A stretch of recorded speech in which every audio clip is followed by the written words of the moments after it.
أعوذ بالله من الشيطان الرجيم.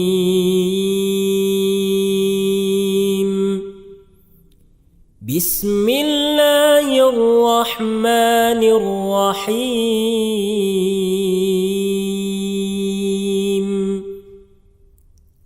عما يتساءلون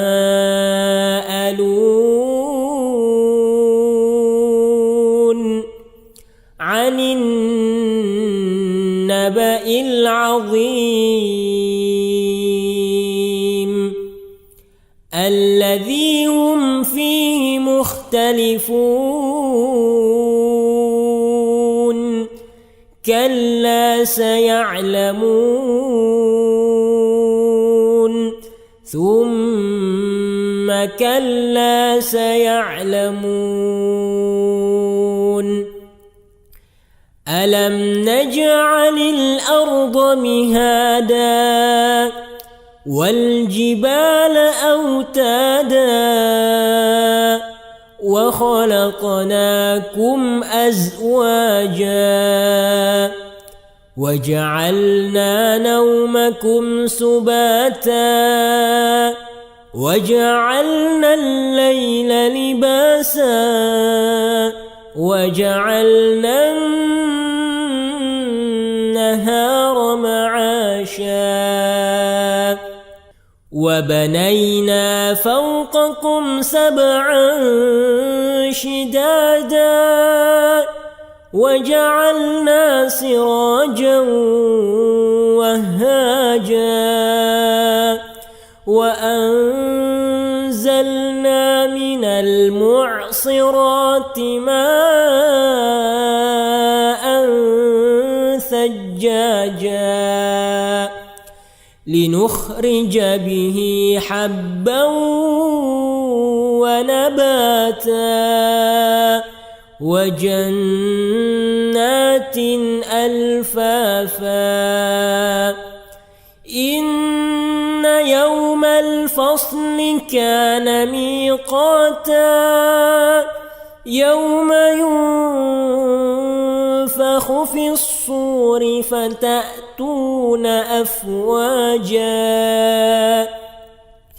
وفتحت السماء فكانت أبوابا وسيرت الجبال فكانت سرابا إن جهنم كانت مرصادا للطاغين مآبا لابثين فيها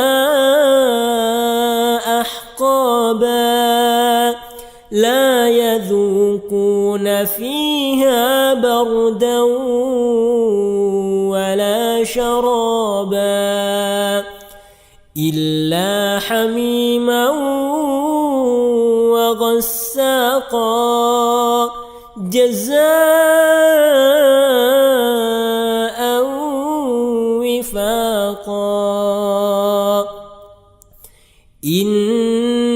إنهم كانوا لا يرجون حسابا وكذبوا بآياتنا كذابا وكل شيء أحصيناه كتابا فذوقوا فلن نزيدكم إلا عذابا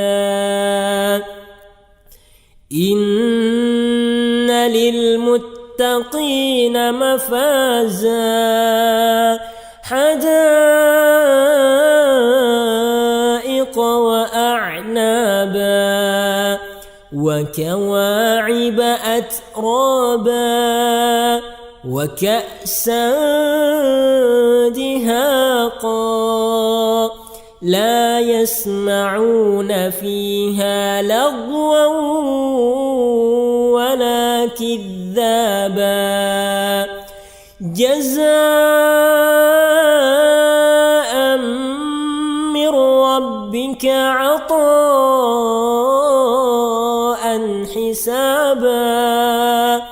رب السماوات والأرض وما بينهما الرحمن لا يملكون منه خطابا يوم يقوم الروح والملائكة صفا لا يتكلمون إلا من أذن له الرحمن وقال صوابا ذلك اليوم الحق فمن شاء اتخذ إلى ربه مآبا إنا أنذرناكم عذابا قريبا يوم ينظر المرء ما قدمت يداه ويقول الكافر يا ليتني كنت ترابا.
أعوذ بالله من الشيطان الرجيم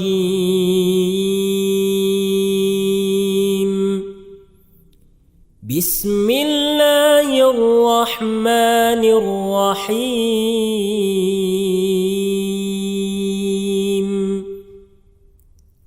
عما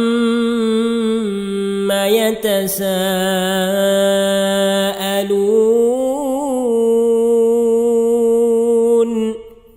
عن النبأ العظيم الذي هم فيه مختلفون كلا سيعلمون ثم كلا سيعلمون ألم نجعل الأرض مهادا والجبال أوتادا وخلقناكم أزواجا وجعلنا نومكم سباتا وجعلنا الليل لباسا وجعلنا النهار معاشا وبنينا فوقكم سبعا شدادا وجعلنا سراجا وهاجا وأنزلنا من المعصرات ماء ثجاجا لنخرج به حبا ونباتا وجنات ألفافا إن يوم الفصل كان ميقاتا يوم ينفخ في الصور فتأتون أفواجا وفتحت السماء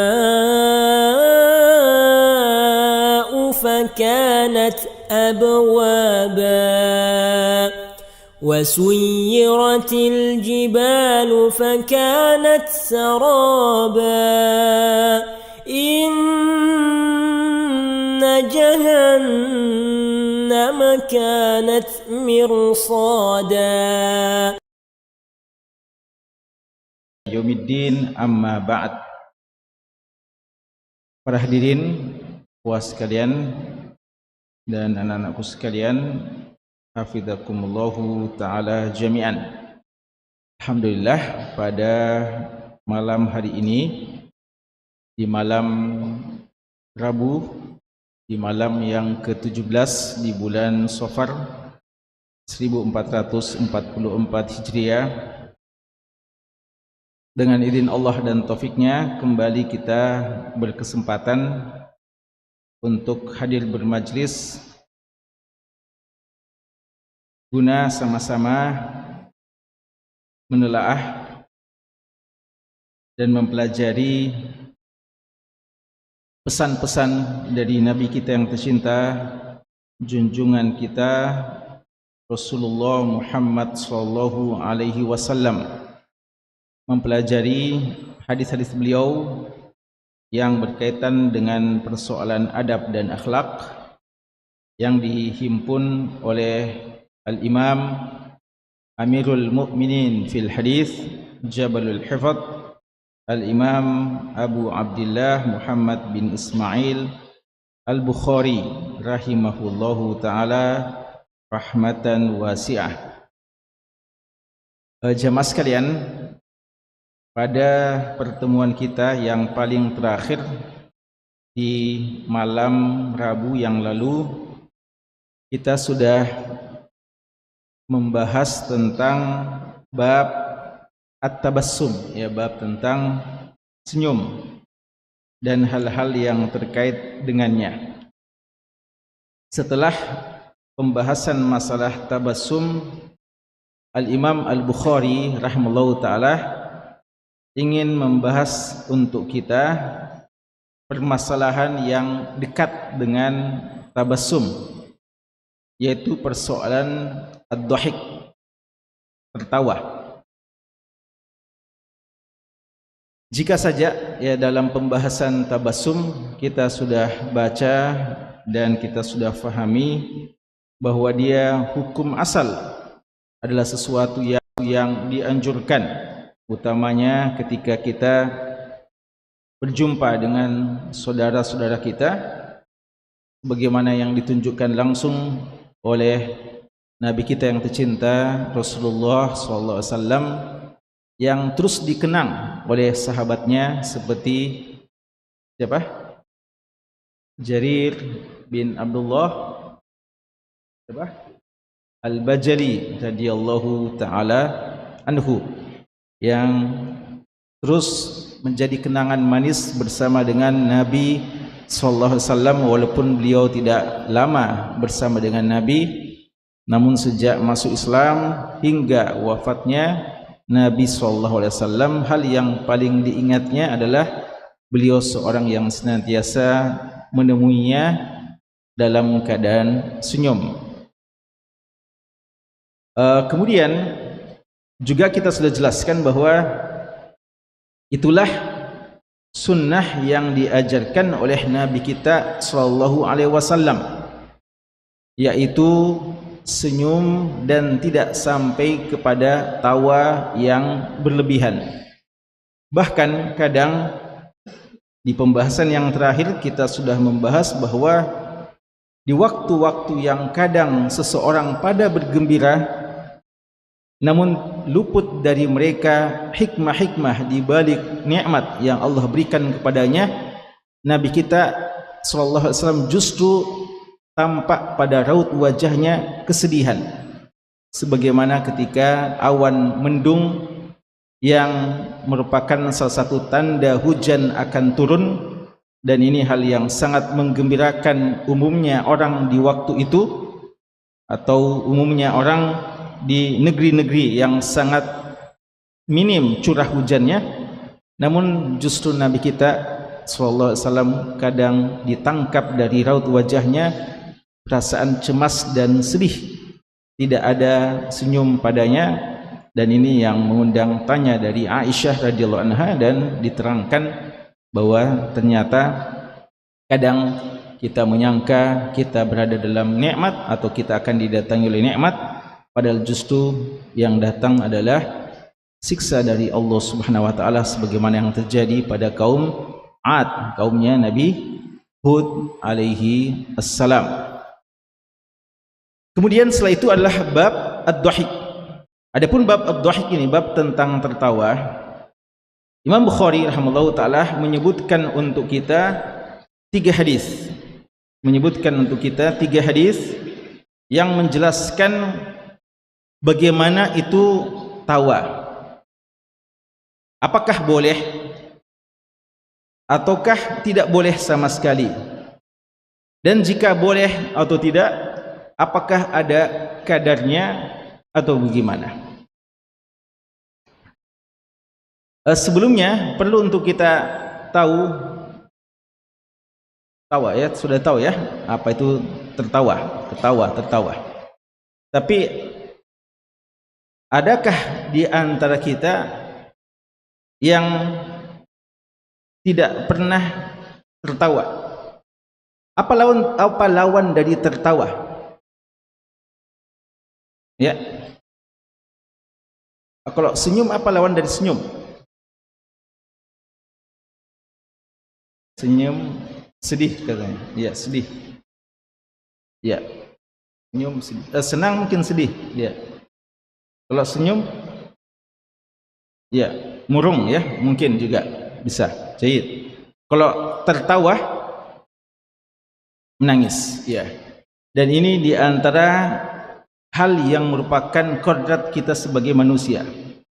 Karena Allah lah yang menjadikan kita kadang tertawa, sebagaimana tangisan juga adalah merupakan di antara bagian dari kehidupan kita. Wa annahu huwa adhaka wa abka. Ya, Allah katakan dalam surat An-Najm, wa annahu, dan dialah Allah, huwa adhaka, yang menjadikan kamu tertawa atau menjadikan dia tertawa, wa abka, dan menjadikan juga orang kadang menangis. Ya, jadi dia ada tawa dan ada tangisan. Tapi walaupun dia merupakan satu tabiat, satu perangai, satu sifat yang melekat pada umumnya kita, kadang tawa dan kadang menangis, yang tidak normal, yang tidak ada tawa dan tidak ada tangisannya. Tapi bagaimana kadarnya, yang mana yang perlu diperbanyak dan mana yang perlu diminimalisir, itulah yang akan dijelaskan dalam pembahasan kita ini, bab tentang ad-dhahik. Kita baca hadis yang pertama di bab ini, atau hadis yang ke-252 dalam kitab Al-Adabul Mufrad, gitu ya. Hadis 252. Ya. Kata Imam Al-Bukhari rahimahullahu taala, haddatsana Sulaiman bin Daud Abu Rabi', qala haddatsana Ismail bin Zakaria, qala haddatsana Abu Raja' an Burdin an Makhulin an Wasilah ibn al-Asqa an Abi Hurairah radhiyallahu anhu qala. Dari sahabat yang mulia Abu Hurairah radhiyallahu taala anhu, beliau mengatakan, qala an-nabiy sallallahu alaihi wasallam, adalah Nabi sallallahu alaihi wasallam bersabda, aqilla ad-dhahik, sedikitkanlah atau minimalisirlah ya, persedikitlah, jarang-jarangkanlah, ya gitu ya. Aqilla ad-dhahik, sedikitkanlah tertawa. Fa inna kasratad dhahik, karena banyak tertawa, tumitu al-qalba, banyak tertawa mematikan hati. Ya. Kita baca hadis selanjutnya juga karena masih berhubungan. Kata Imam Bukhari rahimallahu taala, haddatsana Muhammad bin Bashar qala haddatsana Abu Bakar Al-Hanafi qala haddatsana Abdul Hamid bin Ja'far an Ibrahim bin Abdullah an Abi Hurairah radhiyallahu anhu anin Nabi sallallahu alaihi wasallam qala la tuksiru ad-dhahik, jangan terlalu banyak tertawa. Fa inna kasratad dhahiki, karena sesungguhnya banyak tertawa, tumitul qalba, itu menjadikan hati kita mati, ya, hati kita mati. Dua hadis ini derajat hadisnya insyaallah minimal hasan, ya, minimal hasan. Sebenarnya ada sedikit yang diperbincangkan pada sanad pertama, di antaranya apakah Makhul, ya, di situ ada Makhul Asy-Syami, apakah beliau pernah ketemu dengan Wasilah Ibn al-Asqa atau tidak? Tidak ada syubhat al-inqita' dalam sanad ini, ya. Namun ala kulli hal ada khilaf apakah ketemu atau tidak, namun ini didukung oleh riwayat-riwayat yang lain, beberapa mutaba'at dan paling tidak juga syawahid dari sahabat-sahabat yang lain yang meriwayatkan hadis yang serupa tentang ini. Oleh karena itu kebanyakan ulama kita mensahihkannya atau minimal menghasankannya, yang sebagaimana yang dipilih juga oleh Syekh Al-Albani rahimahullah dan Syekh Syuaib Al-Arnaud rahimahullah dalam tahqiq beliau terhadap Sunan, ya, di antaranya Sunan Ibni Majah, ya, karena dua di sini ada pada Sunan Ibni Majah. Khusus sekalian, dalam hadis ini Nabi SAW menyuruh kita untuk meminimalkan tertawa. Beliau tidak larang sama sekali, tapi beliau menyuruh untuk meminimalkan aqillah, minimalisir atau persedikitlah atau sedikitkanlah tertawa itu. Dan dalam riwayat kedua, la tuksiru, jangan perbanyak tawa. Kenapa jamaah sekalian? Beliau sallallahu alaihi wasallam menyebutkan bahwa di antara mudaratnya, bahaya tawa yang terlalu sering, dia bisa mematikan hati kita ini. Bisa mematikan hati kita. Maka ya, ini menunjukkan tentang pentingnya untuk senantiasa menjaga kualitas hati kita, menjadikan hati kita senantiasa hidup dan tidak mati, atau bahkan juga tidak membiarkannya sakit, ya, tidak membiarkannya sakit. Karena ulama kita membagi hati itu sebagaimana jasad kita. Hati adalah salah satu anggota tubuh, ya kan? Dan dia adalah anggota tubuh yang paling penting. Inna fil jasadi mudghah. Inna fil jasadi mudghah. Idza salahat salahal jasadu kulluh. Wa idza fasadat fasadal jasadu kulluhu. Hati ini, ya, atau jantung, jika baik, baiklah seluruh anggota tubuh. Jika rusak, maka rusaklah seluruh anggota tubuh. Oleh karenanya Abu Hurairah radhiyallahu anhu mengatakan al-qalbu ra'sul a'dha. Wa dia, ya, al-qalbu, bahwasanya hati itu adalah pemimpin seluruh anggota tubuh, dan anggota tubuh yang lain ini adalah prajuritnya, ya, anggota tubuh yang lain adalah junuduhu wa a'dha'uhu. Maka kebaikan dari anggota tubuh yang lain sangat tergantung dengan bagaimana kebaikan hati kita. Dan hati sebagaimana anggota tubuh yang lain bisa sakit dan bisa bahkan mati, ya, bisa mati. Dan ada sebagian orang yang hatinya mati sebelum anggota tubuhnya yang lain mati. Waliyadzubillah, ya.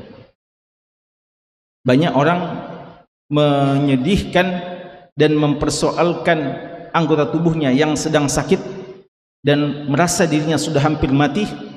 Dan kadang hati kita juga sudah sangat bermasalah, sudah sekarat mungkin, hampir saja mati, lalu kita tidak memperhatikannya, tidak mengurusnya. Padahal nanti di hari kiamat, modal yang paling penting kita menghadap kepada Allah bukan tubuh yang segar bugar, yang kuat, yang sehat, yang sebagaimana sebagian orang kadang berupaya menjaga kebugaran tubuhnya, fisiknya yang senantiasa tampil kelihatan kuat, lalu hatinya yang bermasalah. Allah mengatakan tentang doa Nabi Ibrahim alaihissalam, wala tukhzini yauma yub'atsun yauma la yanfa'u mal wala banun illa man atallaha biqalbin salim.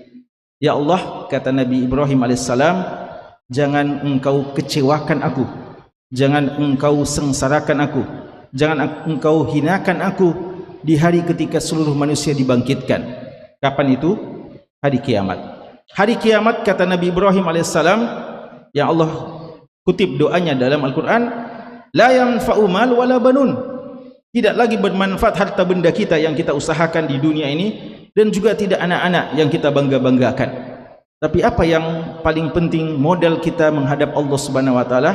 Illa man atallaha biqalbin salim, orang yang menghadap kepada Allah dalam keadaan hati yang salim. Apa artinya salim? Sahih, hati yang selamat, hati yang sehat, hati yang sehat. Atas dasar inilah ulama kita menyebutkan bahwa hati itu ada 3.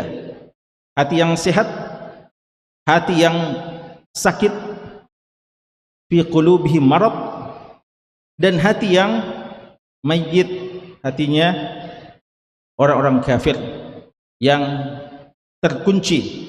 Kata Allah Subhanahu wa taala, afala yatadabbaruna al-Qur'an am ala qulubin aqfaluha. Ada orang yang hatinya terbelenggu, terkunci, terborgol, tertutup. Yang Allah katakan, sawaun alaihim a'andartahum am lam tundirhum la yu'minun. Sama saja, kamu ingatkan, tidak kamu ingatkan, tidak ada perubahan, tidak beriman sama sekali. Kenapa? Karena hatinya sudah mati. Ya dan billah. Ternyata ikhwas sekalian, di antara sebab-sebab hati yang mati adalah kita terlalu memperbanyak tawa-tawa yang tidak pada tempatnya. Hati kita tidak kita penuhi dengan rasa takut kepada Allah Subhanahu wa taala. Bahkan cenderung kita hanya ingin hiburan-hiburan yang bisa melalaikan kita, hiburan yang bisa melalaikan kita. Hari ini kebanyakan dana terkuras untuk apa? Mencari kebahagiaan, ya kan? Karena ya ikhwas sekalian, apa sebenarnya yang paling banyak dihabiskan uang hari ini? Ya, kalau kita tanya siapa yang memiliki penghasilan yang paling banyak, adalah mereka-mereka yang berprofesi penghibur, ya, menghibur manusia. Ada yang menghibur manusia dengan film-filmnya, ada dengan musik-musiknya, ada dengan olahraganya, ya. Para pemain-pemain olahraga saja itu yang profesional digaji miliaran, ya. Dan semuanya lah hiburan. Orang rela menghabiskan dana yang banyak untuk hiburan, mencari kebahagiaan. Tapi kebahagiaan yang mereka dapatkan yang semacam itulah kebahagiaan yang semu, yang mereka harus habiskan dana begitu banyak dan tidak kunjung mereka capai kebahagiaan itu. Namun syaitan senantiasa menyuruh dia untuk terus cari-cari dan terus mencari sampai pada puncak yang mereka inginkan dan tidak akan kunjung mereka dapatkan. Masih ada rasa kekosongan pada hati mereka yang mereka tidak tahu bagaimana mengisi kekosongan hati tersebut. Padahal di sana ada sebab-sebab kebahagiaan hakiki yang murah, tidak perlu mengeluarkan dana yang banyak, cukup dengan berzikir kepada Allah Subhanahu wa taala. Dan orang yang tidak berzikirlah orang yang hatinya mati. atau minimal hatinya berpenyakit. Apa itu hati yang berpenyakit? Hati yang qasiyah, hati yang keras. Kata Allah Subhanahu wa taala, fawailul lil qasiyati qulubuhum min dzikrillah. Ya, kata Allah, fawail, celaka, neraka wail. Wail ini nama salah satu neraka, dan sebagian ulama kita mengatakan nama salah satu lembah di neraka. Fawail, dan waillah kepada siapa?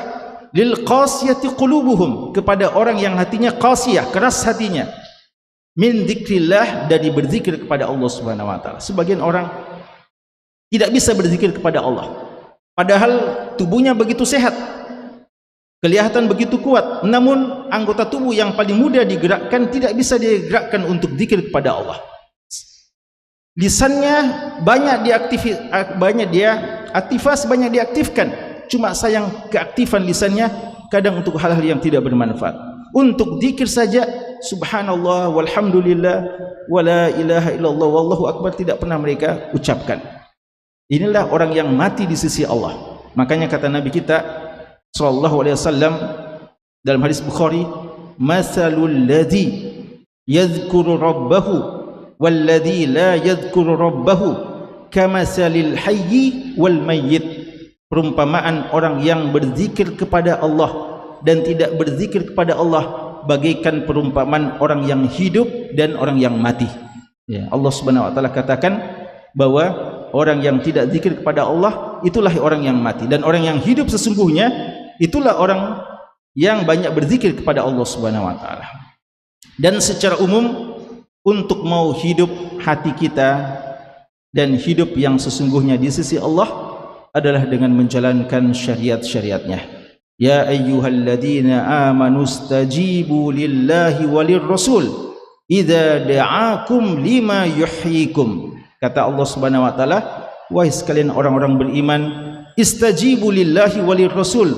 Responslah, istajibu, istijabahlah, jawab itu, segera respons dengan cepat. Jawab panggilan Allah dan Rasulnya. Apa yang Allah panggilkan kita? Panggil untuk apa? Idza da'akum, ketika Allah memanggil kita dengan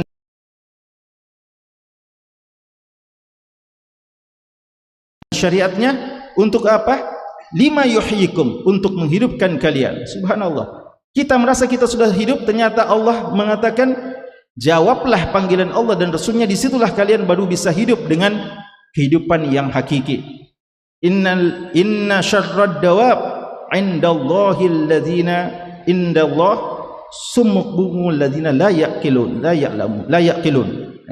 Inna syarrad dawab indallahi alladzina kafaru fahum la yu'minun. Ya, Allah katakan dua kali dalam surat Al-Anfal tentang makhluk-makhluk melata yang paling buruk, orang kafir yang tidak beriman, dan orang-orang yang matanya, telinganya dan hatinya mati, tidak difungsikan terhadap syariat Allah Subhanahu wa taala. Bos sekalian, di antara lawan hati yang hidup adalah terlalu banyak tertawa, ya, terlalu banyak tertawa. Artinya kita disuruh apa?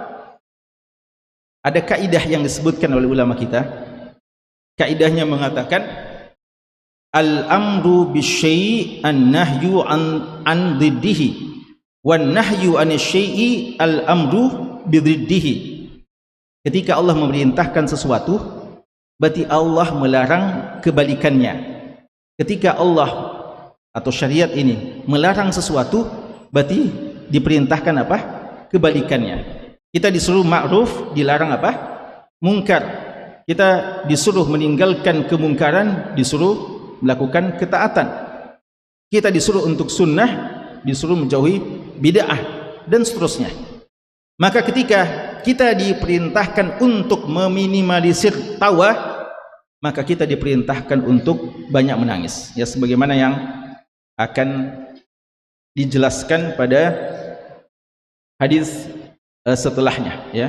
Hadis setelahnya tentang bagaimana Nabi kita sallallahu alaihi wasallam mengingatkan kepada sahabat untuk banyak menangis.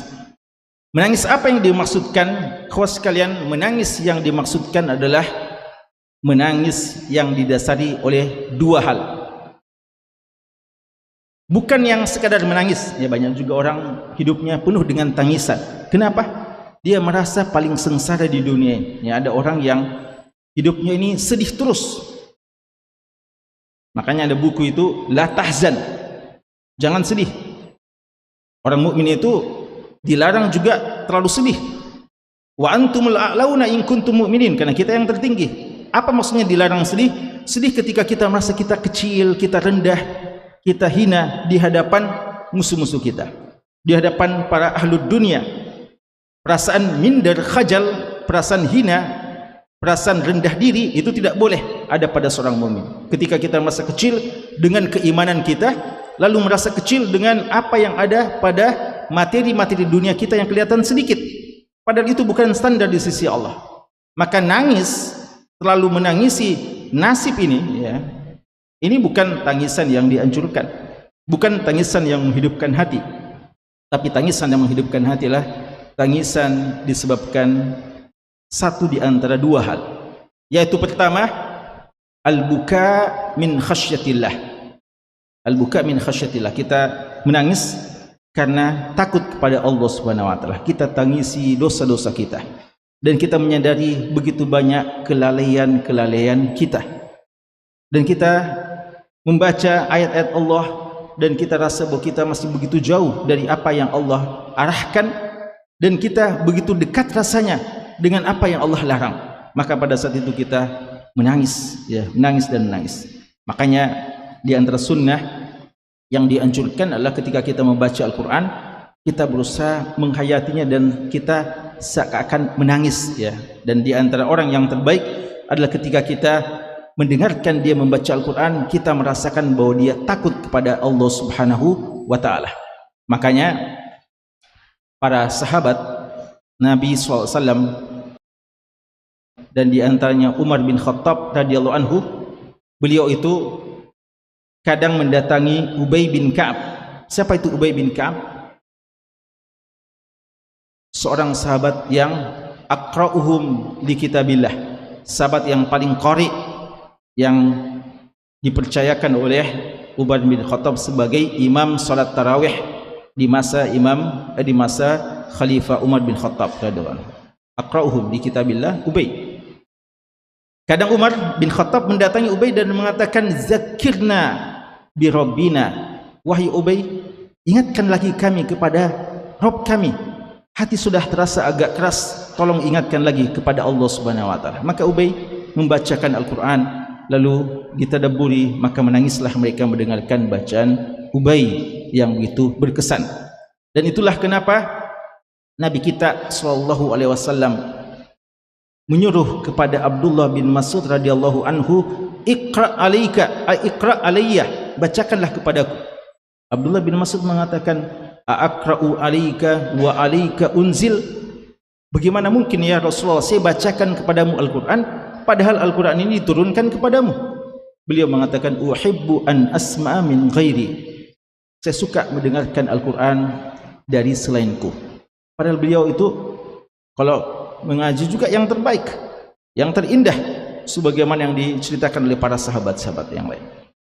Tapi beliau juga suka ingin mendengarkan dari yang lainnya. Maka Abdullah bin Mas'ud radhiyallahu anhu yang juga merupakan qari di kalangan sahabat, beliau membaca hingga ketika sampai di surat An-Nisa, wa kaifa idza ji'na min kulli ummatin bi syahid wa ji'na bika 'ala haula'i syahida, bahwa nanti semua orang akan datang dengan saksi dan Nabi sallallahu alaihi wasallam akan menjadi saksi bagi seluruhnya. Kata Nabi kita sallallahu alaihi wasallam, hasbuk, cukup. Abdullah bin Mas'ud menoleh, kenapa disuruh cukup, berhenti? Ternyata beliau mendapati Nabi sallallahu alaihi wasallam sedang menangis, ya, mentadaburi ayat Allah Subhanahu wa taala. Allah mengatakan, innamal mu'minuna alladzina idza dzukirallahu wajilat qulubuhum wa idza tuliyat alaihim ayatuh zadathum imana. Ya, bacaan Al-Quran itu bagi seorang mukmin, dia akan menggetarkan hatinya dan akan menambah keimanannya kepada Allah Subhanahu wa taala. Dan Itulah kenapa nanti akan kita baca Nabi kita sallallahu alaihi wasallam menyuruh kita untuk memperbanyak mengingat tentang neraka dan surga, untuk membuat kita takut kepada neraka dan kita membuat kita menangis. Dan dalam riwayat Tirmidzi, Nabi kita sallallahu alaihi wasallam mengatakan, ainan la tamassuhuman nar, ada dua mata yang tidak akan tersentuh api neraka. Salah satunya adalah apa itu? Ainun bakat min khasyatillah, mata yang menangis karena takut kepada Allah. Yang kedua, ainun batat tahrusu fi sabilillah, mata yang ronda menjaga benteng kaum muslimin dalam fi sabilillah, dalam jihad fi sabilillah, dalam front jihad fi sabilillah. Mata-mata inilah yang disukai oleh Allah, mata yang tidak akan disentuh oleh api neraka, sesungguhnya menangis karena takut kepada Allah. Dan Nabi kita sallallahu alaihi wasallam menyebutkan tentang 7 golongan yang dijamin masuk surga, yang akan mendapatkan lindungan di hari pada saat tidak ada lagi lindungan kecuali lindungan dari Allah Subhanahu wa taala. Salah satunya, wa rajulun yadhkurullaha khalian fafadat ainah, seseorang yang mengingat Allah dalam kesendiriannya lalu fafadat, ya, fadat artinya banjir air mata, ya, nangis karena takut kepada Allah Subhanahu wa taala. Dan tangisan yang seperti itu tangisan yang membahagiakan, ya. Tangisan yang seperti itu khaskan tangisan yang membahagiakan, yang kadang kita juga ingin kembalikan, tapi tidak selalu tangisan itu kita bisa kembalikan, karena adalah taufik dari Allah Subhanahu wa taala. Dan ketika hati kita sedang bermasalah, sulit tersentuh dengan hal-hal yang bisa membuat kita menangis karena takut kepada Allah. Adapun kadang kita hanya menangis karena persoalan-persoalan takut kepada makhluk, takut kepada manusia, sesama manusia, atau takut kepada tantangan-tantangan kehidupan ini. Mungkin salah satu sebabnya adalah karena ini, kita terlalu banyak tawa, ya, kita terlalu banyak tawa yang tidak bermanfaat. Yang kedua, tentang tangisan yang juga dianjurkan adalah tangisan karena rindu akan surga Allah Subhanahu wa taala, dan tentu saja kerinduan untuk berjumpa dengan Allah Subhanahu wa taala. Ini juga tangisan yang dianjurkan. Makanya ketika kita mengingat surga dan neraka, ketika kita mengingat neraka, kita takut, kita menangis, jangan-jangan kita termasuk penghuninya, waliyadzubillah. Lalu ketika kita mengingat surga, kita juga menangis. Kenapa menangis? Padahal surga adalah nikmat. Kita nangis karena jangan-jangan kita tidak masuk ke dalam surga itu, atau karena kita sudah begitu rindu, kita sudah begitu penat dengan dunia ini yang begitu menipu, yang begitu menggoda dan menghabiskan waktu kita, dan kita sudah cinta dengan istirahat yang hakiki di surga Allah, dan kita sudah ingin rindu bertemu dengan Allah Subhanahu wa taala. Dan inilah sebabnya mereka-mereka ketika sholat, mereka ketika membaca Al-Quran, atau sekedar disebutkan nama Allah, mereka menangis. Ubay bin Ka'ab lagi-lagi ditemui oleh Nabi SAW dan dikatakan, saya diperintahkan kepada Allah untuk membacakan kepadamu surat Al-Bayyinah. Kata Ubay, sammani. Ubay begitu kaget bahwa ternyata Allah menyuruh kepada Nabi SAW untuk membacakan kepada beliau surat Al-Bayyinah. Kata Ubay, sammani, apakah Allah menyebut nama saya? Kata Nabi kita SAW, "Naam, iya." Lalu beliau menangis, ya. Perasaan tangisan bahagia karena mendapatkan kehormatan disebut namanya oleh Allah Subhanahu wa taala, dan juga dia begitu rindu dengan Allah Subhanahu wa taala. Maka seharusnya jemaah sekalian, di antara tangisan yang harus membahagiakan kita sebenarnya adalah ketika kita hadir di majlis-majlis yang seperti ini. Karena Nabi kita sallallahu alaihi wasallam sudah mengabarkan bahwa salah satu di antara keutamaan menghadiri majlis zikir, majlis ilmu adalah wa dzakarahumullahu fi man indahu. Allah menyebutkan nama-nama kita di hadapan para malaikat-malaikat Allah. Allah bangga-banggakan para hadirin yang hadir di majlis ilmu, majlis zikir di hadapan malaikat Allah, dan Allah sebut nama-nama kita. Siapa kita? Apa kelebihan kita? Kita adalah hamba yang banyak dosa, hamba yang banyak kekurangan, yang sangat hidah, yang sering lalai.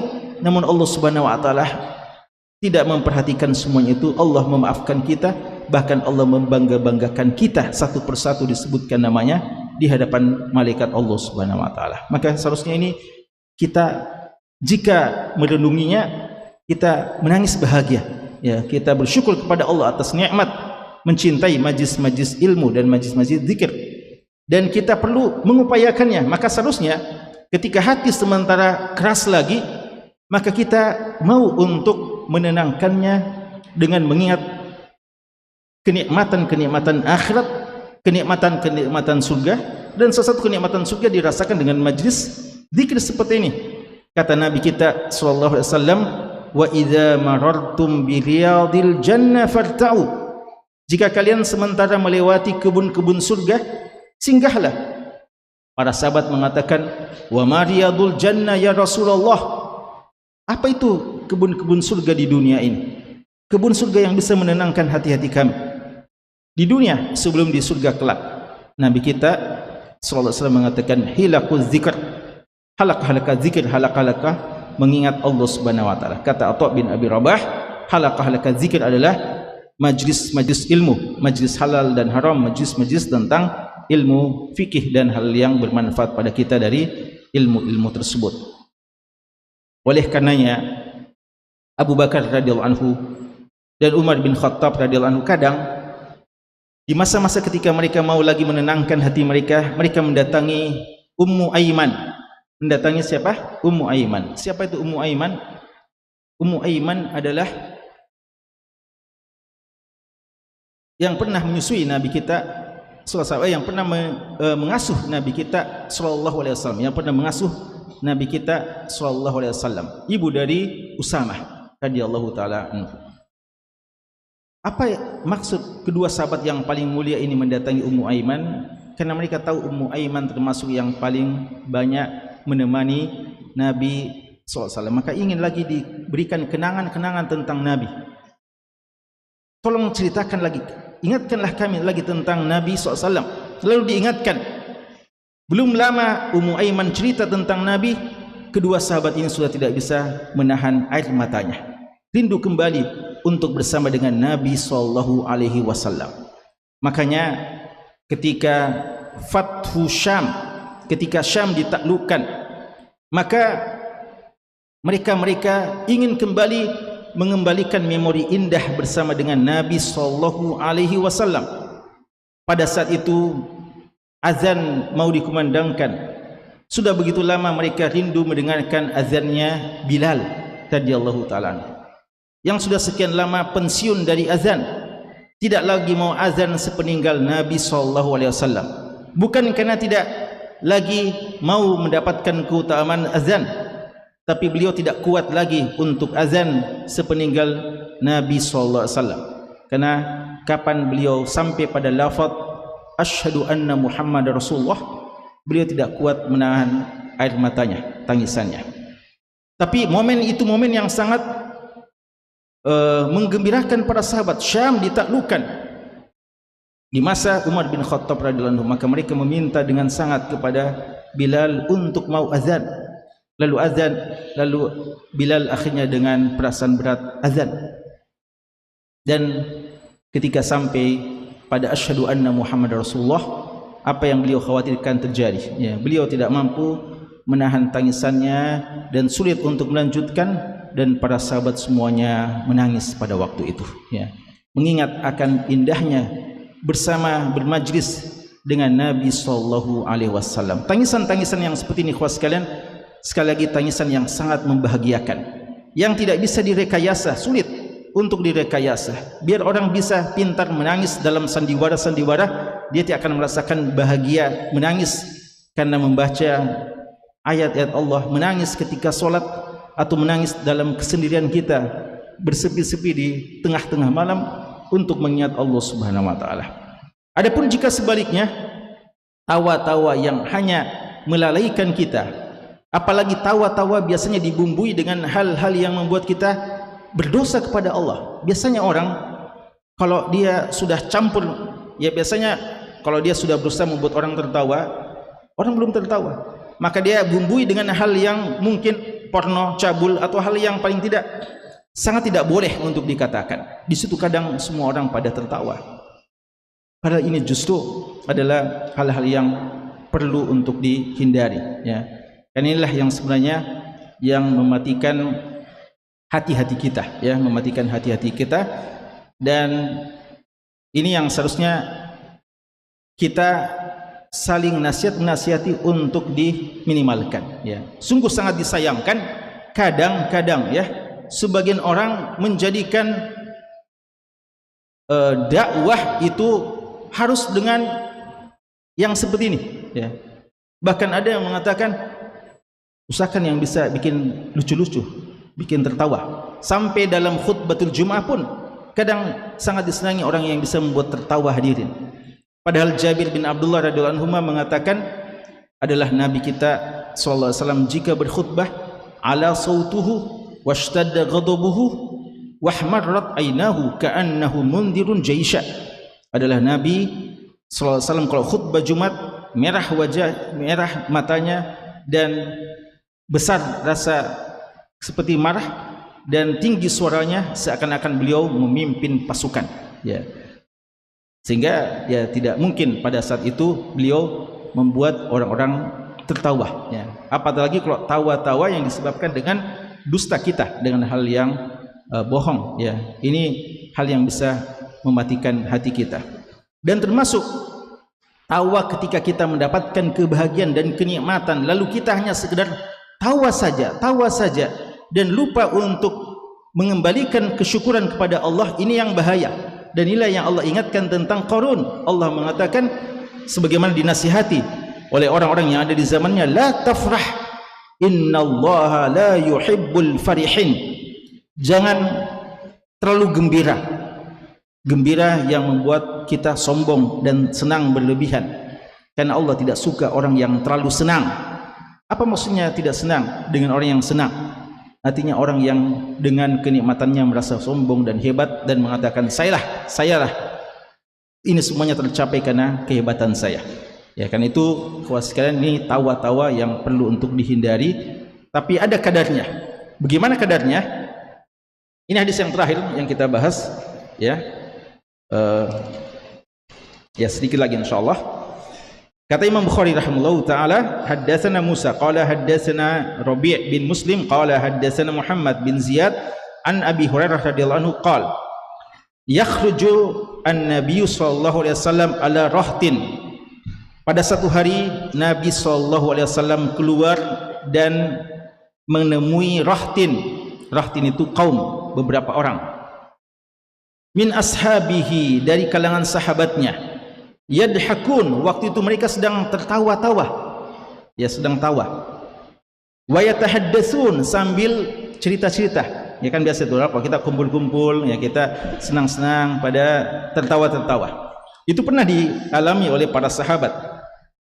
Faqal, apa kata Nabi sallallahu alaihi wasallam, walladzi nafsi biyadihi, demi yang jiwaku berada di tangannya, lau ta'lamuna ma a'lamu, seandainya kalian mengilmui apa yang aku ilmui, la dhahiktum qalila, niscaya kalian akan sedikit tertawa, wala bakaitum katsira, dan akan banyak menangis.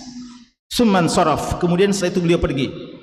Wa abkal qaum, mendengarkan sabda itu, peringatan itu, langsung semua sahabat menjadi menangis, ya, karena telah ditegur oleh Nabi sallallahu alaihi wasallam.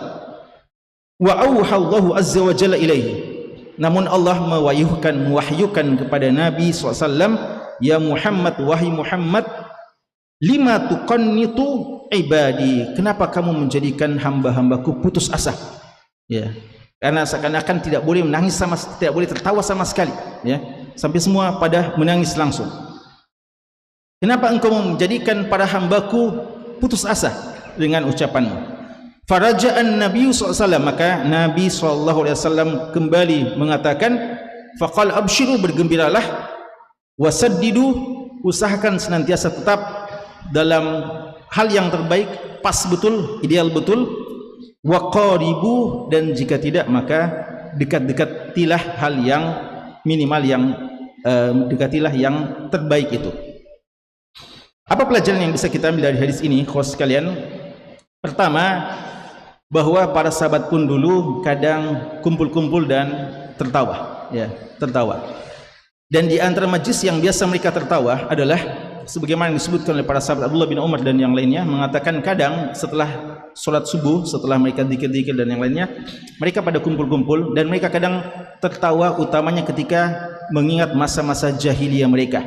Banyak hal yang menggelikan kadang, ya, kebodohan masa jahiliyah. Mereka buat-buat makanan, ya, mereka buat-buat berhala dari makanan-makanan. Ketika mereka lapar, tidak ada makanan, mereka makan, ya, berhala yang mereka sembah itu. Setelah mereka mendapatkan hidayah Islam, mereka tertawai, bodoh betul kita itu, ya. Kenapa kita yang bikin berhala, kita sendiri yang memakannya, ya. Itu kadang yang membuat mereka tertawa. Cerita-cerita yang seperti itu. Dan kadang kalau Nabi kita sallallahu alaihi wasallam ada sekitar mereka, beliau cuma tersenyum. Para sahabat tawa dan beliau cuma senyum. Ya, ini kebiasaan beliau, memang senyum, dan kadang sahabat tertawa lepas. Abdullah bin Umar pernah ditanya ketika para tabi'in dan atba'ut tabi'in membaca kisah-kisah yang luar biasa, kisah yang heroik, militansi para sahabat, mereka langsung berpikir kayaknya sahabat ini tidak pernah tertawa ini.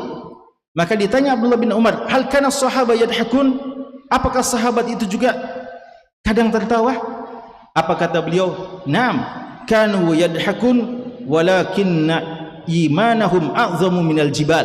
Ya, mereka juga tertawa kadang, tapi iman mereka lebih besar daripada gunung, lebih kokoh daripada gunung. Artinya tawa-tawa mereka, tawa-tawa yang seadanya, yang proporsional pada tempatnya, dan tidak menjadikan kelalaian pada hati mereka, karena iman mereka bagaikan gunung, bahkan a'zam, lebih kokoh, lebih besar daripada gunung, kata Abdullah bin Umar radhiyallahu anhu. Pada saat ini Nabi kita sallallahu alaihi wasallam mengatakan, ketika melihat para sahabatnya tertawa, beliau langsung ingatkan, bersumpah demi yang jiwaku berada di tangannya. Dan ketika beliau sudah bersumpah, berarti ini pernyataan yang sangat penting, karena beliau shadiqul masduq, tidak bersumpah saja sudah dibenarkan, tidak ada keraguan terhadap setiap sabdanya. Maka orang semacam beliau tidak perlu bersumpah. Ketika beliau bersumpah, menunjukkan apa yang beliau mau katakan sangat-sangat penting. Kata beliau, seandainya ilmu kalian sama dengan ilmuku, maka kalian banyak menangis, tertawa sedikit. Dan ini menunjukkan, ikhwas sekalian, di antara kualitas ilmu adalah rasa takut kepada Allah Subhanahu wa taala. Dan inilah sebenarnya ilmu yang kita cari. Innama yakhsyallaha min ibadihil ulama. Ya, kata Allah, orang yang paling berilmu itu orang yang paling takut kepada Allah. Karena hanya saja orang yang takut kepada Allah para ulama-ulama saja, ulama-ulama Rabbani yang sejati. Kata Abdullah bin Mas'ud radhiyallahu anhu, kafa bi khasyatillahi ilman wa kafa biktirari jahla.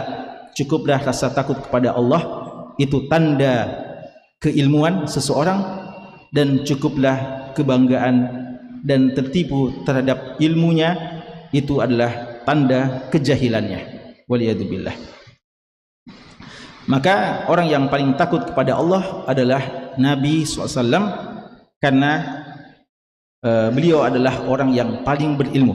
Ya, karena itulah para sahabat, para salaf mengatakan, kapan ilmu kita naik lalu rasa takut kita tambah turun, maka bukan ilmu itu yang kita disuruh pelajari, ya. Dan di antara tanda keilmuan adalah banyak menangis dan tertawa sedikit. Para sahabat ketika ditegur, mereka langsung merasa kelalaian mereka langsung pada menangis saat itu. Tapi ternyata ada batasannya, ya. Allah mau ingatkan, ya, agar jangan juga menyebabkan mereka kehidupannya tanpa tawa, ya, sehingga jangan sampai difahami berarti tidak boleh tertawa sama sekali. Jadi diingatkan. Lalu Nabi kita sallallahu alaihi wasallam disuruh untuk menemui mereka lagi agar tidak salah faham, dan mengatakan, absyiru, bergembiralah, ya, bergembiralah, usahakan saddidu, pas terus, ya. Kan inilah yang pernah dikhawatirkan oleh Hanzalah ketika Hanzalah mengatakan, "Ya Rasulullah, saya sudah munafik. Kalau saya di hadapanmu, di majlismu selalu teringat surga dan neraka, selalu menangis. Kalau sudah pulang ke rumah, lalai lagi, sibuk lagi dengan dunia. Saya munafik." Nabi kita mengatakan, saatan-saatan, sekali-sekali, selama dalam hal-hal yang masih di batas kewajaran, dari canda-canda kita, dari hal yang sifatnya duniawi yang masih boleh, maka silahkan, saatan-saatan. Tapi usahakan sadidu, usahakan kita selalu berada pada hal yang paling ideal, pas betul, tepat. Sadid itu sadat, ya, sadat itu adalah tepat sasaran, ya. Kalau tidak bisa, waqaribu, mendekatilah, ya, mendekatilah.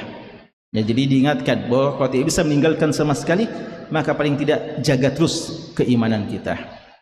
Dan ini khususkan di antara pesan yang penting. Dan ingat, siapa orang-orang yang akan masuk ke dalam neraka Allah Subhanahu wa taala, di antara sifat mereka adalah mereka yang di dunia cuma taunya senang terus, taunya tertawa terus, dan di akhirat akan masuk ke dalam kehinaan. Dalam surat Al-Insyiqaq Allah mengatakan, "Wa amma man utiya kitabahu wara'a dhahri."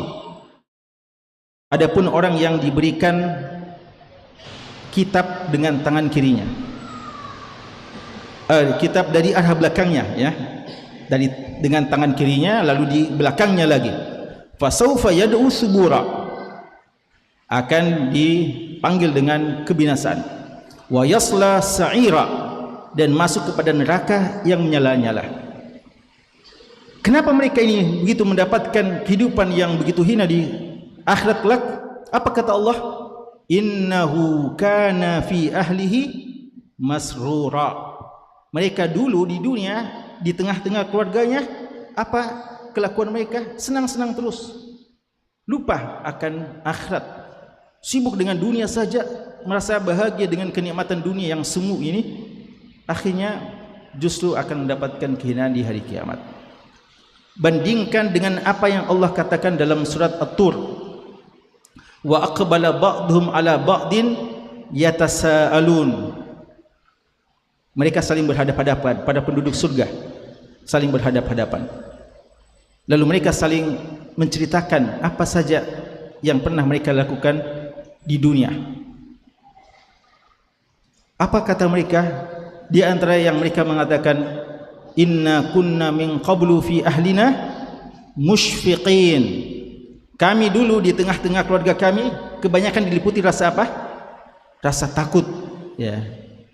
Dulu di dunia mereka selalu saling nasihat-nasihati dan mengingatkan akan menjaga kualitas hati ini untuk selalu merasa rasa takut kepada Allah Subhanahu wa taala. Inna kunna min qablu fi ahlina musyfiqin famanallahu alaina wa waqana adzabas samum. Maka Allah Subhanahu wa taala memberikan nikmat, menjauhkan kami daripada azab yang membinasakan ini. Inna kunna min qablu nad'uuh innahu huwal barrur rahim. Dulu kami selalu berdoa kepada Allah untuk bisa masuk surga. Itu yang kami kerjakan di tengah-tengah keluarga kami, dan Allah Subhanahu wa taala Al-Barr, yang maha baik, yang selalu memberikan kebaikan kepada hambanya dan sangat penyayang. Keluarga-keluarga yang di dunia cuma senang-senang saja, lupa akan akhirat, justru akan merana di akhirat kelak. Dan keluarga yang selalu saling nasihat-nasihati, menjaga rasa takut kepada Allah, justru merekalah yang akan bersenang-senang di hari kiamat kelak, ya. Maka kita tinggal pilih, mau tertawa hari ini untuk menangis di masa akhirat, atau kita menangis di hari ini banyak untuk kita tertawa dan bahagia di hari kiamat kelak. Hari ini orang-orang kafir banyak tertawa dan banyak menertawai kita, tapi kata Allah Subhanahu wa taala apa?